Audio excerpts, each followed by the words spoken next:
Now let's start this bulletin at this hour in Sudan, where a special summit is taking place in Khartoum. The South Sudanese leaders say they are prepared to open an entirely new chapter in diplomatic ties between these two countries. Now the country's president, SALVA, KIIR, on Monday pledged his commitment to pursue peaceful dialogue with the government of neighbouring Sudan amid ongoing disagreements over a host of post-secession issues. KIIR made the remarks during an address to members of parliament broadcast by the state-run South Sudan television. He also appointed Magok Rundial as the new speaker. At the same time, he told the House his visit to Khartoum is in response to an invitation extended to him by the Sudanese head of state, Hassan Omar al-Bashir. Now, the summit between the two presidents will discuss a way forward on several outstanding issues in the comprehensive peace agreement, which have remained unresolved during the 6-year interim period. Now, let's take a quick run through the conflict that has been racking these two countries. It's a conflict that has run for more than 2 decades. And in 2011, South Sudan and Sudan formally separated into two separate countries. But the relationship between these two countries has remained relatively tense over time, and it has quite a bit of turbulence. And more often than not, they've come to the brink of war. Here's a quick look at those ties in summary. In August 2011, the UN reports that at least 600 people have been killed in ethnic clashes in the state of Jonglei. 2 months later, Salva Kiir makes his first visit to Khartoum after South Sudan's independence. Now, both Khartoum and Juba are heavily dependent on oil revenues. 3/4 of oil is in South Sudan, but the infrastructure to export it, pipelines, refineries and so on, and the port lie in the north. Khartoum has lost quite a bit of revenue ever since the two countries split. In January 2012, the dispute over oil reached a crisis point. South Sudan shut down its oil production in protest after Khartoum started to seize some southern crude to compensate for what it described as unpaid transit fees. Now, the two sides agreed in March this year to resume transporting oil through the common pipeline. But in June, Sudan said it would stop South Sudan's crude exports unless Juba gave up alleged support for insurgents operating across their border.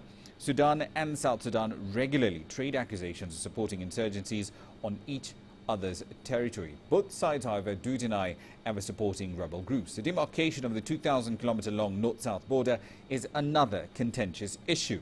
In June 2012, both sides agreed to form a demilitarized buffer zone, which will be monitored by joint border security teams. That, however, is yet to be implemented. 3 oil-rich border states, together called the 3 areas, are potential flashpoints between the two countries, and there have been quite the buildup of forces and arms in all 3 states. Let's get some analysis on what's going on up north between Sudan and South Sudan. John Gashir joins us now in studio. He's a journalist and an expert in Sudanese affairs. Thank you so much for your time this afternoon. Yet another visit, another set of talks between these two countries. Should we expect anything concrete moving forward from this meeting? Yeah, both countries really need to make a move to kind of cut this on and off relationship. I think it's in the best interest of both countries to kind of work out, shall I say, a more amenable relationship between the two. And I think it's more for both parties. They all need to move the next step. I guess the interesting part about this particular visit is the fact that, according to South Sudan's president, the invitation came from the north, which usually doesn't happen. More often than not, it's the South making overtures to the North and telling them, look, we need to talk, sit down and sort this out. Does this change anything in your view? Yes, it changes, but look at it this way. Diplomatically, a head of state does not go to another country unless they are invited. So you could perhaps ask for a request that I would like to come and visit you, but until you extend that invitation formally, that's more the diplomatic protocol. Now, for Bashir to accept that he's willing to host him, I think is a fairly good development. Put it the other way, for Salva to have requested for a visit, again, that I would like to meet with you, is quite a good development. So it's more, shall I say, of public posturing on this score, but diplomatically, no head of state goes to another country unless they are invited by the... Let's look at the people behind Salva Kiir. He's made quite a few changes to his cabinet over the last couple of months. Will that change the diplomatic engagement that we will see between South Sudan and Sudan? Certainly. It's been indicated that for the last many years that in Salva Kiir's cabinet, had what they could call the hardliners, people who were politically inclined to take a hardline position vis-a-vis Sudan. Now, with the changes, perhaps with the removal of the chief negotiator, Paganamum, and also perhaps the change of the Minister for Foreign Relations, it's indicative that perhaps SALVA is saying, look, I have changed my team, I am now more willing to engage, and the people perhaps you felt were in quotes, anti-good relations are no longer within my cabinet. I have cleaned my... But is that move likely to be reciprocated in any way by the North? Yes. Put it this way, both countries desperately need to move this relationship to a new phase. They cannot afford, right now, as you rightly pointed out, they are all very dependent on, one, oil. Two, they all have very serious security issues. Three, both presidents are facing serious internal political opposition. So indeed, they all need each other, so to speak, for their own both internal and external issues. So I think you're seeing a kind of a change of terms, a change of frame, because both presidents, if we were to look at it very critically, really need to move an extra mile. Let's talk about one of the key contentious issues, the flow of oil. Sudan has set a deadline in place saying, look, if you guys don't cut support, alleged or otherwise, for these rebels operating in our south, and then by the 6th of September, which is 3 days away, we're going to stop the shipment of crude through our territory. Will this meeting avert that deadline and avert that threat? I think the most certain thing is that I don't think Sudan wants to really effect that, the shutdown. I think it was more of, shall I say, tightening the screw, so to speak. Forgive me for that undiplomatic phrase, but I think it's that if you're Bashir, you're saying, you need this, and I can tighten the screw out here, and you have to really play ball. Now, for South Sudan, is saying, okay, we understand, we are willing to play ball, that's why I have cleaned my cabinet. Now, what are you going to offer me in return? And I think both of them are looking for what I would call a face-saving formula, because they've kind of put themselves in a rather tight spot. Yes. And I think both countries are looking for a way out of this tight corner with their faces intact. Indeed. We'll have to leave it there for the time being, though. Thank you very much for your time, Mr. John Gashir. That, of course, has been John Gashir, journalist and an expert on affairs in Sudan and South Sudan.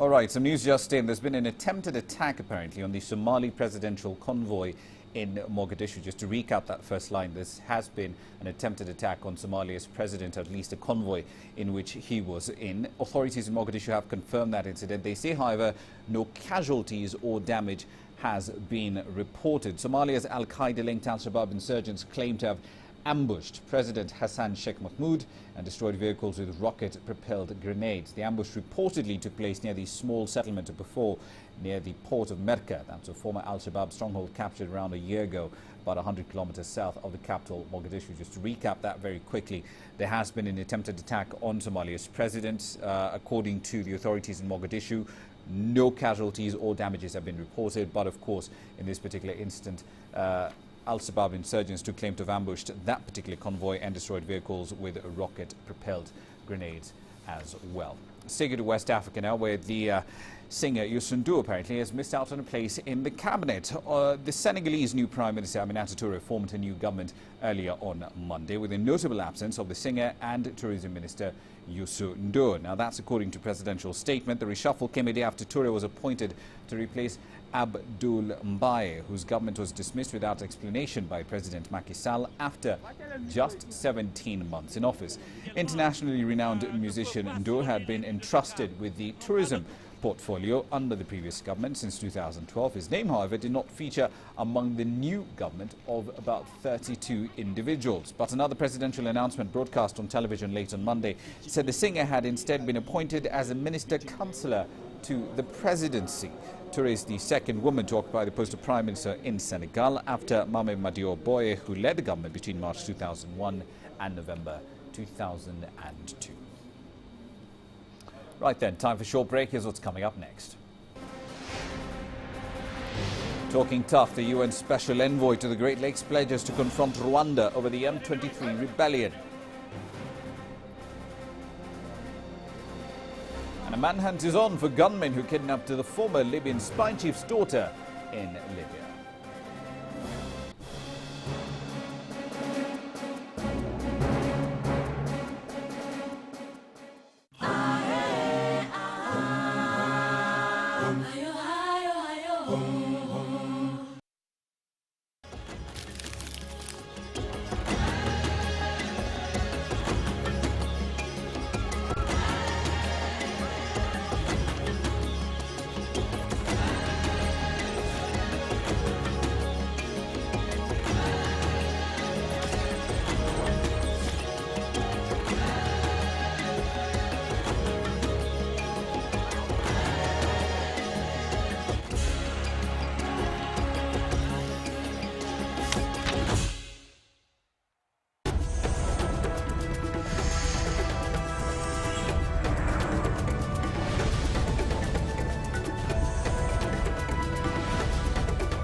Minutes into the hour, you're watching Africa Live. Let's move on to the DRC, where the United Nations Special Envoy to the Great Lakes has been touring strife-torn Goma. Mary Robinson says there's now, quote, a window of opportunity for peace talks, end of quote. But she's also criticized Rwanda, accusing Kigali of stoking trouble. Here's an update from CCTV's Jane KIIR. The UN's top diplomat for peace in this region, touring one of its top trouble spots. The eastern city of Goma has been at the center of 18 months of conflict, a rebellion by former Congolese troops that's destabilized the entire region. The self-styled M23 rebels have just called a ceasefire following unprecedented aggressive intervention by UN troops. Mary Robinson wants to make the most of it. There is now potentially a window for the political discussions which we will have in Kampala, which will be taking place at different levels, because we need the equilibrium. We need both the military action when necessary, and it was necessary, and we need the political process to move forward. Robinson is due in Uganda on Wednesday and Rwanda on Friday. The talks in Kigali could be strained. I think I have a reputation since my time as High Commissioner for Human Rights. I speak truth to power.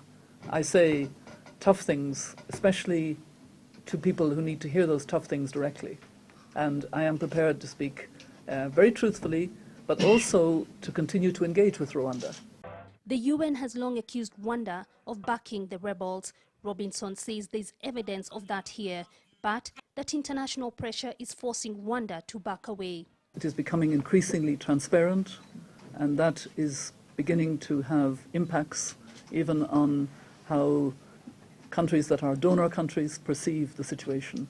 And I believe that it is really important that the clarity of the situation is evident more and more, so that there is no possibility of hiding activities, as happened, I believe, to some extent in the past. Now, Rwanda has previously sent troops into eastern DRC ostensibly to fight Hutu militia it claims are threatening its border, but Kigali has consistently denied backing the M23. Jane KIIR, CCTV, Goma, the Democratic Republic of Congo. Let's get to more details right from the ground. CCTV's Jane KIIR joins us now live from Goma. Jane, we do understand there was a planned offensive by the Congolese army. Do we have any more news on that?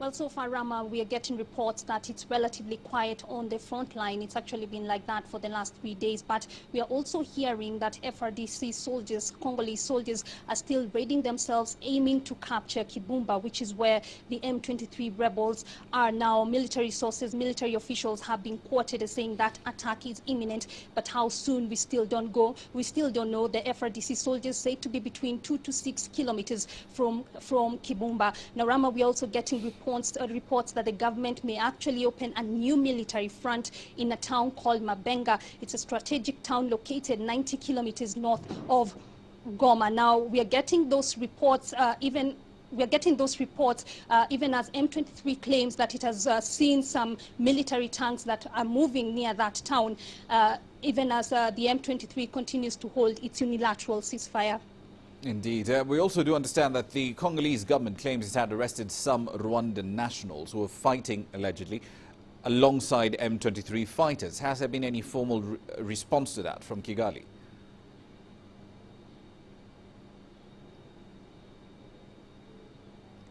Well, Kigali has not responded. I'm not sure it will, and that's because these are not the first. The two Rwandese teenagers are not the first suspected M23 of Rwandese origin. Congolese officials have often arrested Rwandese origins for suspected M23 from Rwanda, and Kigali may actually allege that these are Rwandese people who are born and raised here in the DRC. There's a large Tutsi community that lives here in the east of the DRC. But if Kigali goes further, it may actually allege that these are its citizens that are being victimized because of the allegations that have been going on that Rwanda is suspecting the M23 rebellion. These are claims that Rwanda has continued to deny. But it being a week that is full of diplomatic efforts to try and resolve the crisis here, we expect that to come up at the talks in Kampala and Kigali. Indeed, we'll have to leave it there for the time being, though. Thank you very much for that. That's CCTV's Jen KIIR live in Goma. The latest development, of course, from the front lines of the conflict in the eastern end of the DRC. To the north of the continent now, where the daughter of a former Libyan spy chief has been kidnapped as she left a prison in Tripoli. Justice Minister Salah Al-Marghani said that the convoy carrying Anoud was ambushed just a few meters from the entrance to the prison. Anoud El-Senussi, daughter of the deposed leader Muammar Gaddafi's intelligence chief and top aide Abdullah El-Senussi, had just finished a 10-month sentence for entering Libya with a fake passport. During the ambush, shots were fired on the convoy, but there were no injuries reported. Anoud had entered the country in order to visit her father in prison, where he has been held over his role in crimes committed during the 2011 civil war, which toppled Gaddafi and left thousands dead. She is believed to be about 18 years old. Now, successive governments in Libya have failed to rein in powerful militias and bring in law and order to the country since Gaddafi's ouster. The capable authorities of the Judicial Police and the Interior Ministry have taken legal action, and the search and investigation is still ongoing. She was accused of using a fake passport, and legally she had served her sentence and was being released. Let's